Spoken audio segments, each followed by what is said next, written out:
She stood there with her clipboard and fake badge, screaming that my annual family barbecue was an illegal commercial gathering that violated 17 different HOA regulations I'd never heard of. What Patricia Hendricks didn't know was that I'd spent 15 years as a federal land inspector, and the documents in my safe would prove she'd been running an extortion racket disguised as community governance. But her meltdown in court 3 weeks later? That's when things got really interesting. The smell of mesquite smoke had barely started drifting across the pasture when I saw her marching up my driveway like she owned the place. Patricia Hendricks, president of Copper Creek Estates HOA for the past 4 years. Wearing her usual armor of cheap polyester and righteous indignation, her heels clicked against the gravel in that staccato rhythm that meant someone was about to have a very bad day. Problem was, she thought that someone was me. I'd been setting up tables under the old oak trees, same spot where my family had gathered every 4th of July for the past 8 years since I bought this 100-acre spread in the Texas Hill Country. My daughter Emma and her kids had driven down from Dallas. My brother Jake brought his whole crew from San Antonio, and even my elderly mother had made the trip from Houston. 3 generations of Thompsons ready to celebrate America's birthday on land that my great-grandfather would have recognized as proper ranch country. But Patricia had other plans. "Excuse me, see ya," she announced, stepping directly into the path between my truck and the picnic tables, like she was directing traffic. "I'm Patricia Hendricks, president of the Copper Creek Estates Homeowners Association, and I need to inform you that this gathering is in direct violation of multiple community covenants." I set down the cooler I'd been carrying and looked at her. Really looked at her. Mid-40s. Bleached blonde hair pulled back so tight it probably gave her headaches. And wearing what appeared to be some kind of homemade enforcement officer uniform complete with a laminated badge that read, Community Standards Director. The little dog yapping at her feet wore a matching vest that said, "HOA Patrol." "Ma'am," I said, keeping my voice level the way I'd learned during 15 years of dealing with hostile landowners who thought federal inspectors were the enemy. "This is a private family gathering on private property. I'm not sure what authority you think you have here." Patricia's smile could have cut glass. "Mr. Thompson, when you purchased property within the Copper Creek development boundaries, you agreed to abide by all HOA covenants and restrictions. This includes limitations on gatherings, noise ordonnances, and commercial activity restrictions." I glanced around at the dozen cars parked in my circular driveway, the folding tables my brother had just finished setting up, and the small cluster of children already chasing each other around the tire swing I'd hung from the oak tree. Commercial activity, 23 vehicles, temporary structures, food preparation facilities, and amplified music equipment. Patricia rattled off, consulting her clipboard like she was reading charges at a trial. "This clearly exceeds the limitations for residential gatherings and constitutes an unpermitted commercial event." That's when my daughter Emma walked over, probably sensing the tension from across the yard. At 32, Emma had inherited her mother's diplomatic skills, and my stubborn streak, a combination that made her dangerous when someone threatened her family. "Is there a problem here?" Patricia's expression shifted, taking on that particular look people get when they've found someone they think will be easier to intimidate. "I'm explaining to your father that this gathering violates HOA regulations. As a community, we've all agreed to maintain certain standards." Emma crossed her arms. "What community? This is my dad's ranch. It's been in our family for years." "The Copper Creek Estates development," Patricia said, her voice taking on that patient tone people use when they think they're talking to idiots. "Your father's property falls within our governance boundaries, and these covenants apply to all residents regardless of when they purchased." I felt something cold settle in my stomach, but it wasn't fear. It was recognition. In my years as a federal land inspector, I'd encountered every type of fraud, scam, and bureaucratic overreach imaginable. I'd seen people try to claim authority they didn't possess, forge documents to support phony regulations, and intimidate landowners into compliance with rules that existed only in their imagination. Patricia Hendricks was giving off every red flag I'd learned to recognize. "Patricia," I said, and I noticed her flinch slightly when I used her first name instead of acknowledging her fake title. "I'm going to need to see the specific covenants you're referencing, along with the legal documentation that establishes HOA authority over this property." She blinked, clearly not expecting pushback. "Well, those documents are on file with the county, but I can provide you with a summary of the relevant restrictions." "I don't want a summary," I said, my voice still calm but carrying the edge that used to make corporate lawyers nervous when I was investigating their clients' environmental violations. "I want the actual recorded covenants, the legal description of the HOA boundaries, and the documentation showing when this property was included in your association." Patricia's smile faltered for just a moment before returning full force. "Mr. Thompson, I understand you're new to community living, but questioning the established governance structure isn't productive. We're all neighbors here, and cooperation makes everything easier. Ma'am, I've been living on this land for 8 years. The only thing new here is you standing in my driveway claiming authority you haven't demonstrated." That's when Patricia made her first real mistake. Instead of backing down or offering to provide the documentation I'd requested, she pulled out her phone and started taking pictures. Pictures of my family, my vehicles, my tables, even my grandchildren playing in the yard. "Documentation for the violation report," she announced, snapping away like she was gathering evidence at a crime scene. "This gathering will be assessed appropriate fines, and if you refuse to comply with the dispersal order, we'll be forced to contact local authorities." My brother Jake, who'd been quietly watching from beside his truck, stepped forward. At 45, Jake was built like the high school linebacker he'd once been, and his expression suggested he was about done with Patricia's performance. "Lady, you need to stop taking pictures of my kids right now." Patricia's little dog responded to the tension by amping up its yapping to a level that could probably be heard in the next county. "Sir, community enforcement requires documentation, and interfering with HOA duties is itself a violation." That's when I knew for certain that Patricia Hendricks was running some kind of scam. Real authority figures don't threaten people for asking reasonable questions. They don't take unauthorized photos of children, and they sure don't claim that questioning their authority is itself a violation of the authority they haven't proven they possess. "Patricia," I said, pulling out my own phone, "I'm going to start recording this conversation for my own documentation purposes. I want to make sure I have an accurate record of your claims and the authority you're asserting over my property." The change in her demeanor was immediate and telling. "That's not necessary. Mr. Thompson, I'm simply trying to help you understand the community standards." "I thought this was about violations and fines," Emma said, clearly picking up on the same inconsistencies I was noticing. "Now it's about helping my dad understand standards?" Patricia's composure cracked just slightly. "Both. Community, education, and enforcement go hand in hand." I started recording and held the phone where she could see it. "Could you please state your full name and the legal authority under which you're demanding we end our family gathering?" Instead of answering, Patricia took several steps backward, her dog still creating enough noise to wake the dead. "I'll be filing a formal complaint with the appropriate authorities. You'll be hearing from our legal team." "What legal team?" I asked. But Patricia was already marching back down the driveway, her heels clicking even faster than when she'd arrived. After she left, my family gathered around wanting to know what that was all about.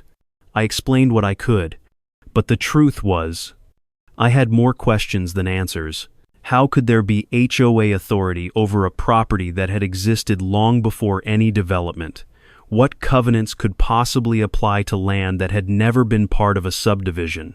And most importantly, What was Patricia Hendricks really trying to accomplish? That night, after the barbecue wrapped up and everyone headed home, I sat on my front porch with a cup of coffee and started making phone calls. First, I called my friend Miguel Santos, who worked for the county clerk's office and owed me a favor from when I'd helped him navigate some federal paperwork for his family's irrigation permits. Miguel, I need you to pull the recorded documents for my property and anything related to something called Copper Creek Estates HOA. Give me until tomorrow morning. Miguel said, but Wade, if someone's claiming HOA authority over your ranch, something's not right. That land predates any development in the area. Next, I called my former colleague at the Department of Agriculture, Janet Walsh, who now worked as a private land rights attorney. Janet had spent 12 years investigating fraudulent land deals and property scams before transitioning to private practice. Janet, hypothetically, could an HOA claim authority over property that was never part of their development? Not legally, she said without hesitation, but that doesn't stop people from trying. What's going on? Wade? I filled her in on Patricia's visit, her claims about community covenants, and the threats about fines and legal action. Janet listened without interrupting, then asked a series of questions that told me she was already thinking like the federal investigator she used to be. Wade, you said she was taking pictures and documenting violations. Did she mention specific monetary fines, not specific amounts?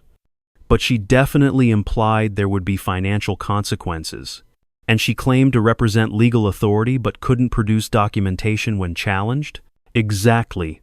Janet was quiet for a moment. Wade, this sounds like a classic property scam.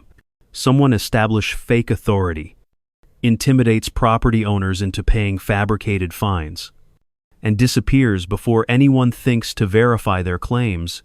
The question is whether Patricia is running this herself or if she's working with accomplices.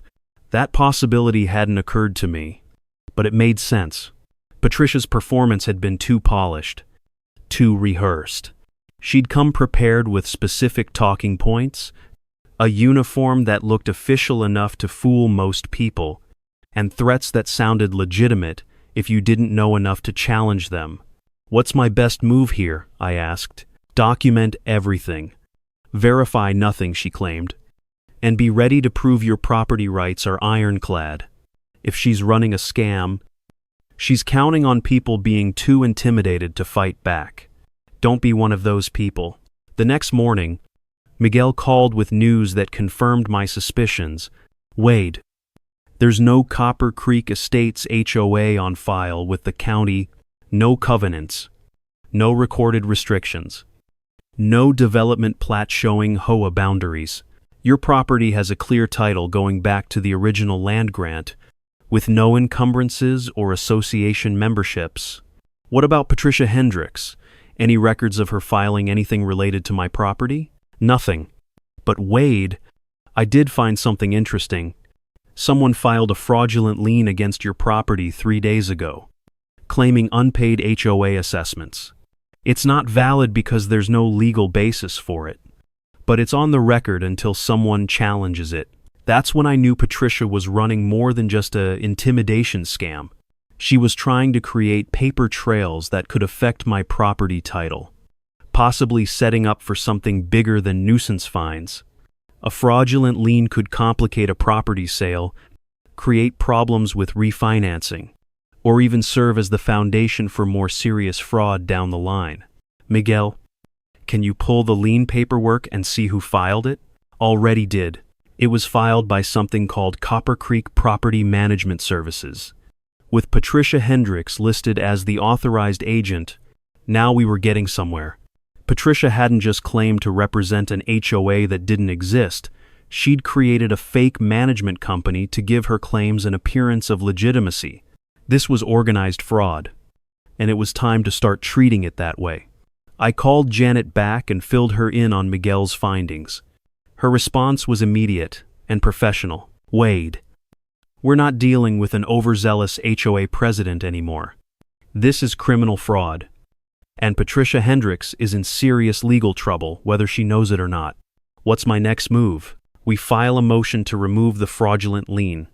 Then we start building a case that demonstrates the scope of Patricia's illegal activities. If she's targeting you, she's probably targeting other property owners in the area. We need to find out how big this operation is.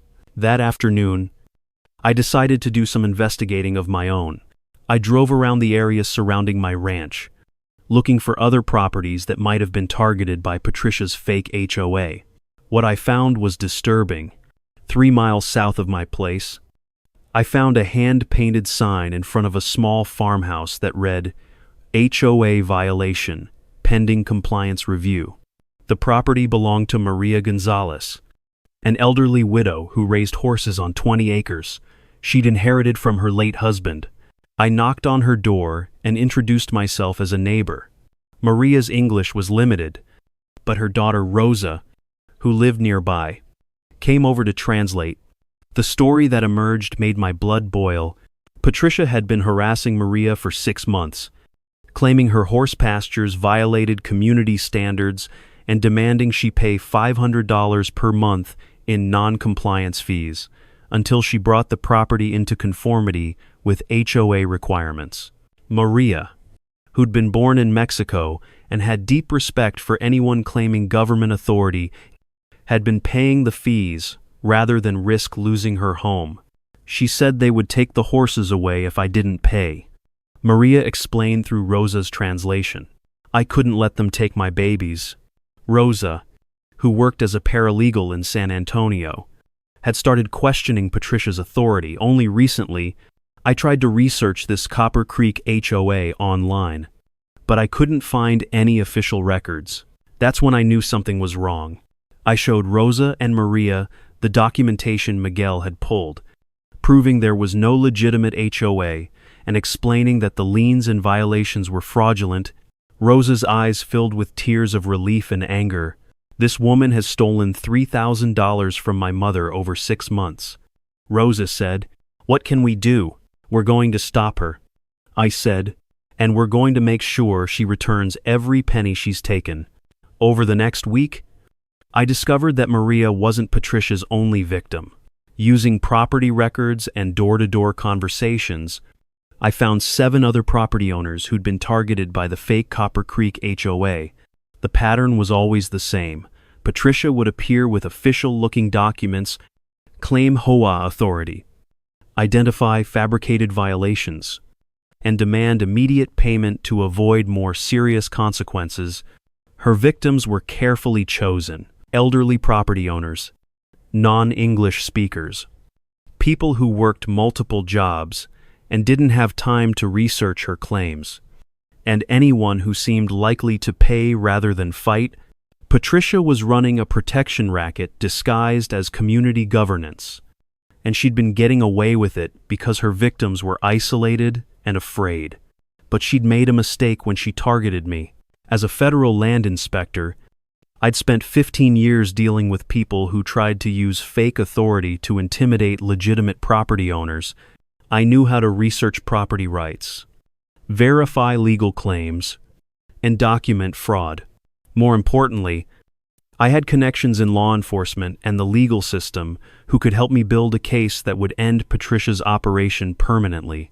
Janet and I spent 3 days compiling evidence, bank records showing payments from victims to Copper Creek Property Management Services, property records proving none of the targeted lands were part of any legitimate development, witness statements from victims documenting Patricia's threats and demands, photos of the fake violations signs she'd posted on private property. The most damaging evidence came from Patricia herself.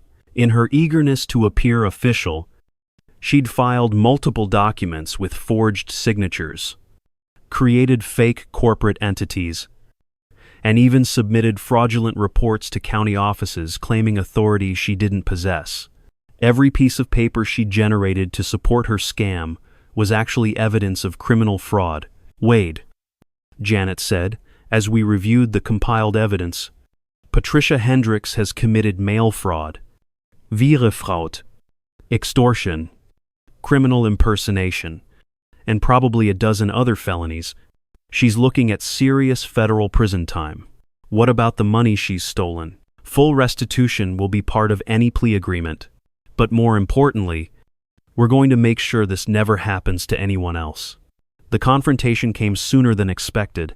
Patricia must have realized that her victims were talking to each other, because she showed up at my ranch the next Saturday morning with reinforcements.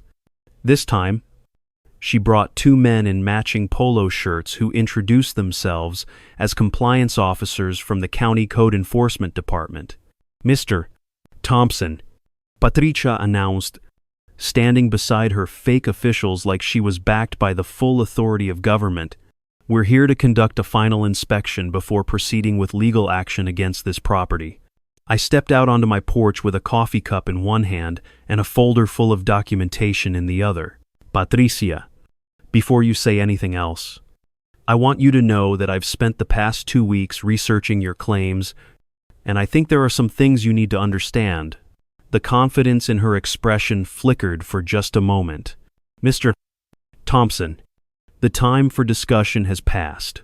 You've been given multiple opportunities to comply with community standards, and you've chosen to ignore the legitimate authority of the Copper Creek Estates HOA. The HOA that doesn't exist?" Patricia's fake enforcement officers exchanged glances. "Sir, we don't understand what you mean." I opened my folder and pulled out the documentation Miguel had provided. "I mean the HOA that has no legal filing with the county, no recorded covenants, no development plat, and no authority over any property in this area." "That's not correct," Patricia said, but her voice lacked the conviction it had carried during our first encounter. "The HOA predates current filing requirements. Patricia, there is no Copper Creek Estates development. There never was. You've created a fake organization to extort money from property owners, and you've involved these gentlemen in criminal fraud." One of the fake enforcement officers took a step backward. "Ma'am, what's he talking about? He's trying to confuse the situation," Patricia said, but sweat was forming on her forehead despite the cool morning air. "Mr. Thompson, you can't simply deny the existence of recorded covenants because you don't like the restrictions." That's when I played my ace. "Patricia, I've spoken with 7 other property owners you've been targeting. Maria Gonzalez, the Hendersons, the Williams family, the Johnsons, and 3 others. They've all been paying your fake fees for months, and they're all ready to testify that you threatened them with property seizure if they didn't comply." The color drained from Patricia's face. "Those are voluntary compliance payments for enhanced community services." "Extortion," I corrected. "And filing false liens against property you have no authority over is fraud? Creating fake corporate entities to appear legitimate is fraud. Impersonating government authority is fraud. Patricia, you're in serious legal trouble." One of her accomplices was already walking back to their vehicle. The other one pulled out his phone, probably calling someone to figure out how much trouble he was in for participating in Patricia's scheme. "This is harassment," Patricia said, but her voice was barely above a whisper. "You're trying to intimidate me. I'm trying to stop you from committing more crimes." I said, "Patricia, the best thing you can do right now is contact an attorney and prepare to make restitution to everyone you've defrauded." Instead of responding, Patricia hurried back to her car, leaving her fake enforcement officers to figure out their own transportation. As she drove away, I could see her talking frantically into her phone, probably trying to coordinate damage control for an operation that was already beyond saving. That afternoon, Janet filed a comprehensive complaint with the district attorney's office, the state attorney general, and the FBI's white-collar crime unit. The evidence package included financial records, victim statements, property records, and documentation of Patricia's fraudulent activities spanning 8 months. Within 48 hours, Patricia Hendricks was arrested at her home on charges of mail fraud, wire fraud, extortion, criminal impersonation, and running an unlawful enterprise. The fake enforcement officers, who turned out to be unemployed, security guards Patricia had hired for $20 an hour, cooperated with investigators in exchange for immunity. The investigation revealed that Patricia's operation was more extensive than anyone had realized. She'd targeted property owners across 3 counties, stolen more than $40,000, and filed fraudulent liens against dozens of properties. Her fake Copper Creek Property Management Services had bank accounts, a registered address, and even a professional-looking website designed to fool anyone who didn't dig too deep. But the most shocking discovery came when investigators searched Patricia's home.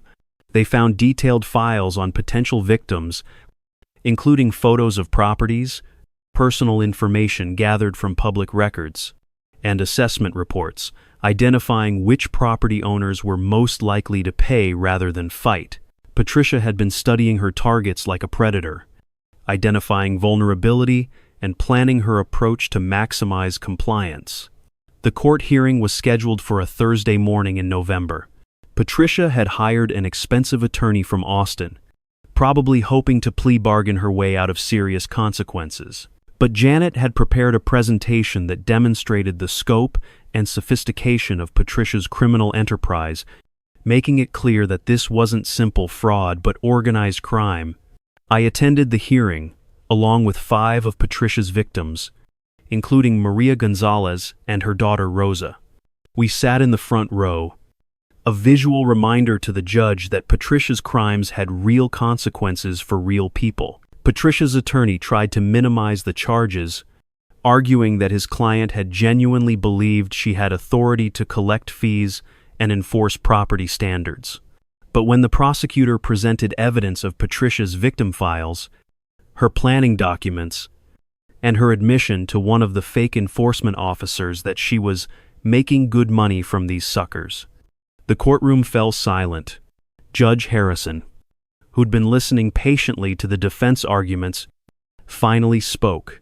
"Miss Hendricks, you systematically targeted vulnerable property owners, created fake legal entities, filed fraudulent documents, and stole thousands of dollars through organized deception.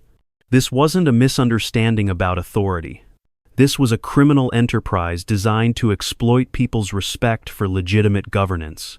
Patricia's sentencing reflected the seriousness of her crimes: 18 months in federal prison, 3 years of supervised probation, full restitution to all victims, and a lifetime ban on any position involving property management or homeowner association governance. The fake Copper Creek Property Management Services was dissolved, its assets seized to fund victim restitution. But for me, the most satisfying moment came when Maria Gonzalez stood up in court to address Patricia directly through Rosa's translation. She said, "You made me afraid to live on land my husband died working to provide for our family. You made me pay money we needed for medicine and food. But you taught me that in America, even an old woman can fight back when someone tries to steal her dreams." Patricia looked down at her hands throughout Maria's statement, never once meeting the eyes of the people she'd victimized. After the hearing, Janet and I walked out of the courthouse into clear November sunshine. "Wade, I've been doing this for 20 years, and I don't think I've ever seen a more clear-cut case of organized fraud disguised as legitimate authority. What happens now? Now the victims get their money back. Patricia serves her time, and hopefully word spreads that this kind of scam doesn't work when people are willing to fight back." That evening, I sat on my front porch with a cup of coffee, looking out over the land that Patricia had tried to claim authority over. The oak trees were bare, the pasture grass brown with winter, but everything was peaceful in a way it hadn't been since Patricia first marched up my driveway with her clipboard and fake badge. My phone buzzed with a text from Miguel at the county clerk's office. "Wade, all the fraudulent liens have been removed from the affected properties. Clean titles for everyone." A few minutes later, Rosa called to let me know that Maria had received her full restitution check and wanted to invite me for dinner to celebrate. She's making tamales, Rosa said, and she wants to know if you like them spicy. I told Rosa I'd be honored to join them, and that I definitely like them spicy. 6 months later, I got a letter from the Federal Bureau of Prisons informing me that Patricia Hendricks had been transferred to a minimum security facility where she was participating in a program designed to help white-collar offenders understand the impact of their crimes on victims. The letter included a statement Patricia had written as part of her rehabilitation. I convinced myself that I was providing a valuable service by maintaining community standards. She wrote, but the truth is that I was stealing from people who trusted me, creating fear where there should have been security, and abusing the respect that Americans have for legitimate authority. I hope that someday the people I hurt can forgive me, but I understand if they can't. I read the letter twice, then filed it away with the rest of the documentation from Patricia's case. Forgiveness might come eventually, but justice had already been served. The families Patricia had targeted were secure on their land again. The fraudulent liens were removed, and no one else would fall victim to the fake Copper Creek Estates HOA. That 4th of July, my family gathered at the ranch again for our annual barbecue. Emma's kids played on the tire swing. Jake fired up the grill, and my mother sat in the shade sharing stories with the newest member of our celebration, Maria Gonzalez, who'd brought homemade salsa and photographs of her horses as the sun set over the Texas hill country, painting the sky in shades of orange and purple that no HOA regulation could ever restrict. I realized that Patricia Hendricks had actually done us all a favor. She'd reminded us that freedom isn't automatic, that legitimate authority has to be earned and verified, and that sometimes the most patriotic thing you can do is tell someone with a clipboard and a fake badge to prove their authority or get off your land. The mesquite smoke drifted across the pasture, carrying the scent of celebration and the satisfaction that comes from protecting what's yours. Not because you have to, but because you can, and in America, that distinction makes all the difference. The story didn't end with Patricia's sentencing, though, in the months that followed, something unexpected began happening throughout the hill country. Word had spread about the fake HOA case, and I started getting calls from property owners across central Texas who suspected they might be facing similar scams. The first call came from a rancher named Bill Patterson, about 60 miles west of my place. Wade, I heard about what happened with that Hendricks woman, and I think we might have the same problem here. Someone calling themselves the Heritage Valley Property Association has been sending notices about livestock restrictions on land that's been ranch country for 100 years. I drove out to meet Bill the following Saturday. His story was familiar but had a different twist. Instead of demanding immediate cash payments, the fake Heritage Valley group was requiring property owners to purchase expensive environmental impact studies before continuing any agricultural activities. The studies, which cost between $3,000 and $8,000, could only be conducted by companies that turned out to be owned by the same people running the fake association. They've got official-looking letterhead, detailed environmental regulations, and they reference real EPA guidelines. Bill explained as we walked his fence line. If you didn't know better, you'd think it was legitimate government oversight. I spent the afternoon reviewing Bill's documentation and recognized the same sophisticated approach Patricia had used. Create fake authority. Reference real regulations taken out of context. Target people who respect environmental protection. And structure the scam as compliance rather than extortion. Bill, this is the same playbook, just adapted for a different audience. Patricia targeted people who would pay to avoid conflict. These folks are targeting people who want to be environmentally responsible. Within a week, Janet and I had identified 11 property owners across 4 counties who'd been contacted by various fake environmental associations, all demanding expensive compliance studies. The names were different: Heritage Valley Property Association, Central Texas Environmental Compliance Group, Hill Country Conservation Authority, but the pattern was identical. The breakthrough came when we traced the financial records. All the fake associations were funneling money to the same shell company, which was owned by Marcus Webb, Patricia's former boyfriend and the mastermind behind what investigators would later call the Authority Fraud Network. Marcus had been running fake regulatory schemes across rural Texas for almost 3 years, using different front organizations and recruiting people like Patricia to serve as the face of his operations. Patricia hadn't been the mastermind of a small-time extortion scheme. She'd been a mid-level employee in a sophisticated criminal enterprise that had stolen hundreds of thousands of dollars from rural property owners. The FBI's investigation expanded rapidly once they understood the scope of Marcus's operation. Special Agent Sarah Chen, who'd taken over the case, explained the network during a meeting at my ranch. "Wade, what you uncovered with Patricia was just one tentacle of a much larger operation. Marcus Webb was running at least 12 different fake authority schemes across Texas, Oklahoma, and New Mexico. Fake HOAs, fake environmental groups, fake historical preservation societies, fake agricultural inspection services. If there was a way to claim authority over rural property, Marcus found a way to monetize it. The evidence Agent Chen showed me was staggering.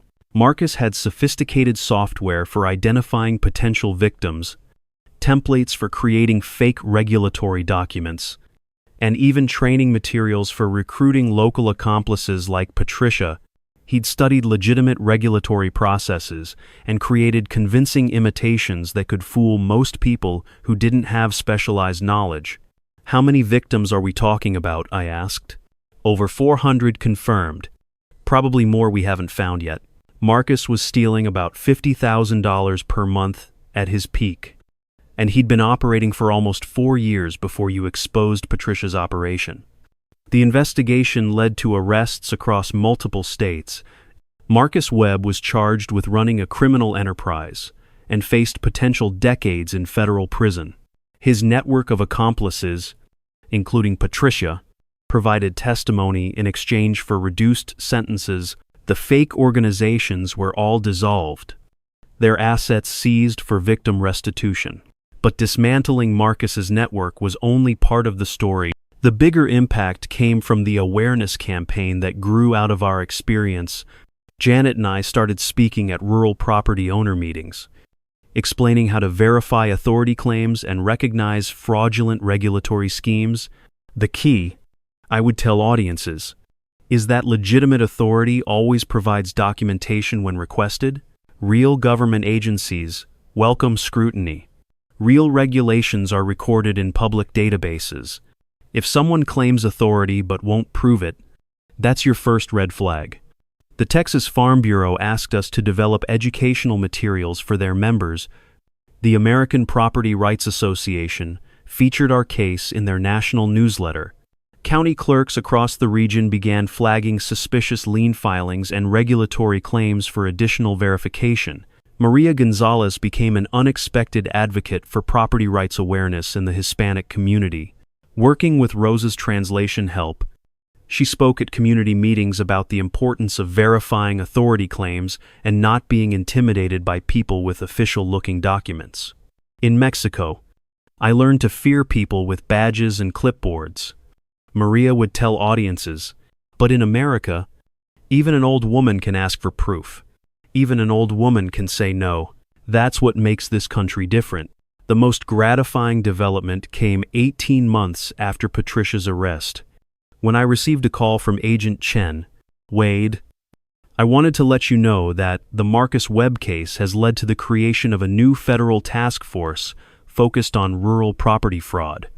Your documentation and Janet's legal work became the template for investigating these types of schemes. That's good news. Any chance it'll prevent other people from going through what we did? More than a chance. We've already used your model to shut down 3 similar operations before they could establish themselves, And Congress is considering legislation that would make impersonating regulatory authority a specific federal crime with enhanced penalties. 3 months before Patricia's scheduled release from federal prison, I received another unexpected letter. This one wasn't part of any rehabilitation program. It was a personal note written in Patricia's handwriting. "Mr. Thompson," it began, "I know I have no right to contact you, and I understand if you don't want to read this letter, but I needed to tell you that my time in prison has given me perspective I didn't have before.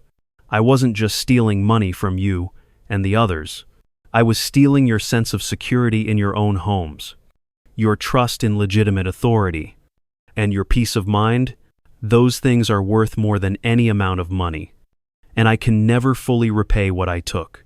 But I want you to know that I understand now what I did, and I'm grateful that you stopped me before I hurt even more people." I read the letter several times, then showed it to Emma during one of her visits to the ranch. "What do you think? Dad, do you believe she means it?" I think Patricia learned something from this experience, just like the rest of us did. Whether that makes her a different person, time will tell. But I'm glad she understands the impact of what she did. Patricia was released from federal prison on a Tuesday morning in March. By Thursday, she'd relocated to a supervised living facility in Dallas, where she would spend her probation period working in a nonprofit organization that helped victims of financial fraud. It seemed appropriate, somehow, that someone who'd perfected the art of fake authority would spend her freedom helping people recover from similar deceptions. That summer, the Texas Property Rights Coalition held their annual conference at a resort about an hour from my ranch. Janet and I were invited to speak about rural property fraud, and the organizers asked if I'd be willing to host a field trip to demonstrate the importance of knowing your property boundaries and rights. 43 property owners, attorneys, and advocacy group members gathered at my ranch on a Saturday morning in July. We walked the fence lines, reviewed boundary markers, and discussed the documentation every landowner should maintain to protect their property rights. But the most powerful moment came when Maria Gonzalez addressed the group from the same spot where Patricia had first confronted me about my family barbecue. Speaking in Spanish with Rosa translating, Maria told her story of intimidation, payment, and eventually fighting back. "This land holds memories of my husband's work, my children's childhood, and my hopes for my grandchildren," she said, her voice strong despite her 78 years. "No one has the right to steal those memories with lies and fear. When someone comes to your land with papers and threats, you ask for proof. You call your neighbors. You fight for what is yours." The audience was silent for a long moment after Rosa finished translating. Then Bill Patterson, the rancher who'd been targeted by Marcus Webb's fake environmental group, started clapping. Soon, the entire group was applauding, not just for Maria's courage, but for the reminder that property rights are only as strong as the people willing to defend them. As the conference participants prepared to leave that afternoon, many of them stopped to shake my hand and share their own stories of suspicious authority claims and bureaucratic overreach. Some had successfully challenged fake regulations, others had paid money they later realized they didn't owe. All of them understood now that vigilance was the price of property freedom. Agent Chen approached me as the last car was pulling out of my driveway. "Wade, I wanted to let you know that the Marcus Webb case officially closed last week. Final sentencing was 22 years in federal prison, full restitution to all identified victims, and dismantling of his entire criminal network. What about the copycat operations? That's the interesting part. Since word spread about how you exposed Patricia's operation, we've seen a dramatic decrease in rural property fraud schemes. Seems like criminals are realizing that rural property owners are more likely to fight back when they know what to look for." That evening, I sat on my front porch as the sun set over the same pasture where Patricia had first claimed authority she didn't possess. The oak trees were full of summer leaves. The grass was green from recent rain, and everything was peaceful in a way that felt earned rather than given. My phone buzzed with a text from Emma. Dad, saw the news coverage of your conference. Mom would have been proud of how you turned something bad into something that helps other people. I smiled and typed back, she always said the best response to a bully is to make sure they can't bully anyone else. As darkness settled over the hill country, I thought about all the people who'd been affected by our experience with Patricia Hendricks, the families who'd gotten their money back, the communities that had learned to verify authority claims, the criminals who'd been stopped before they could establish their operations, and somewhere in Dallas, Patricia herself, spending her probation helping fraud victims recover from experiences similar to what she'd put us through.